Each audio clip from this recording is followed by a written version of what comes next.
Of course. Have you got the heating on? It's freezing.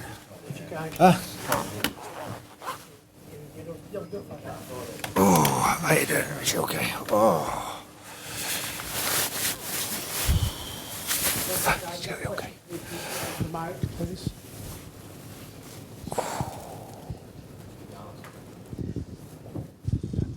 It's going to sound a silly question, but what are your thoughts about that? I don't think we could have done too much more tonight with the quality that was out there.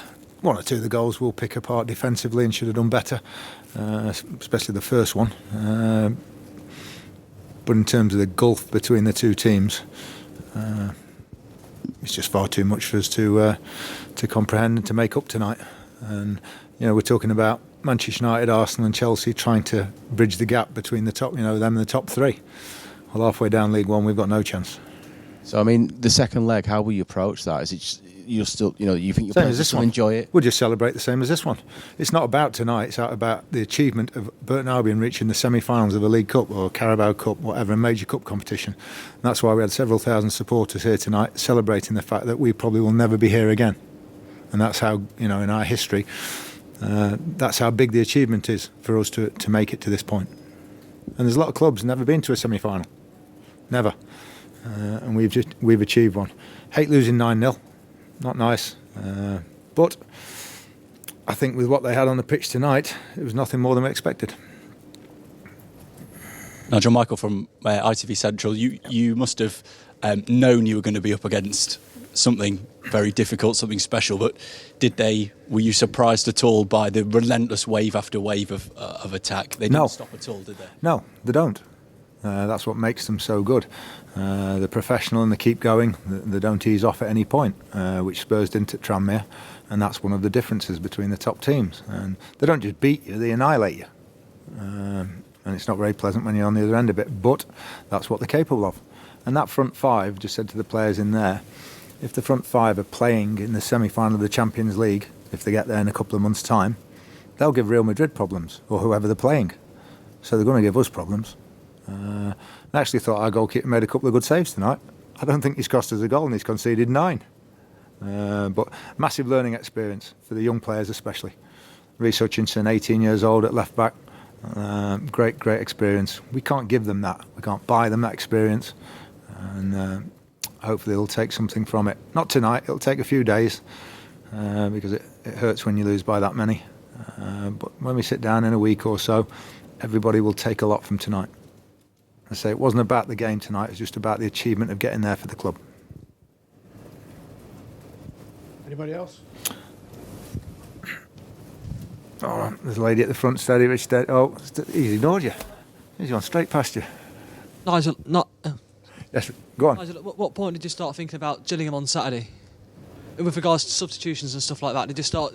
Well, before the game, really, we knew Liam Boyce wasn't ever going to play 90 minutes. Scott Fraser and Jamie Allen had been injured, missed a couple of games ago, so they were the three obvious ones to come off tonight, just to protect them from injury. So that was always in our minds, irrespective of the score. And Gillingham's more important for us. Yes, played well tonight. He played well. He's a nice footballer, and be the biggest arena he's played in, and biggest game he's played in. So. And I thought he kept his head, got the ball down, especially in the first half, and played well. Yep.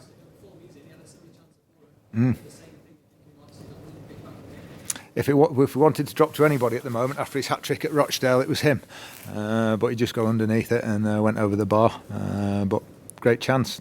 Don't think it would have affected the outcome too much of the evening, but it would have been nice to score a goal. We had a couple of little forays and it never quite dropped. But yeah, it was bad luck for him that he just put it over.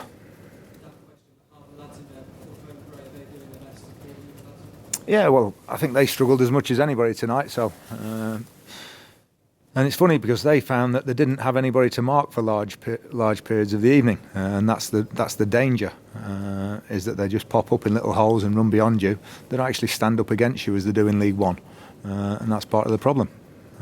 So hopefully they'll recover in time for try and keep us a clean sheet against Gillingham. It'll be a bit different, 3,000, and if we get 3,000 we'll be doing well Saturday, so it'll be a bit different. Nigel, when you look back to your time at Manchester City, is it hard to comprehend just how far this club have come in a short space of time? Oh, definitely, everything.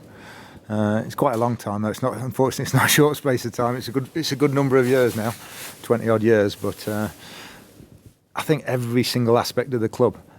I think the strength of what they've done is they've done it from the bottom as well. I think from the academy all the way through. And a lot of clubs just spend big on the first team and everything else they think will take care of themselves. I don't think they've done that. I think we're very fortunate to work with somebody called Tom Glick at Derby, and he came here to Manchester for a few years. He's just gone back to the States. And we know how good he was at his job, and all the way across the board, I think the club is on an incredibly good footing, which with the finances they've got available to them. It doesn't always happen, but I think that's what makes them so formidable. Nigel, you talked about in your pre-match press conference about the players learning a lot from the players that they're going to be playing against, and you were going to learn a lot from the man you were up against in the technical area. What did you learn about his tactics tonight? If you can spend about 500 million on players, it helps, because they're the best players some of the best players in the world out there. And then you give them the freedom and the confidence to play as they do and express themselves, and then you get what you see tonight. And no disgrace in what happened to us. You know, they put 5, 6s and probably more past Premier League teams on regular occasions. So I think quite a few of the players were wide-eyed at half-time when they came in and said, seen it on television every week, but seeing it firsthand, they couldn't believe how good the players were that they were up against tonight. They couldn't believe it. And you can't help but admire somebody like David Silva on the ball, and you know, he looks to have so much time and space all the time, and his movement. And what the lads said was, they don't seem to be running there, lads, some of the time. They just seem to glide around the pitch. And you know, it's very, very easy for them, I think, when they're that good. Okay, thank you.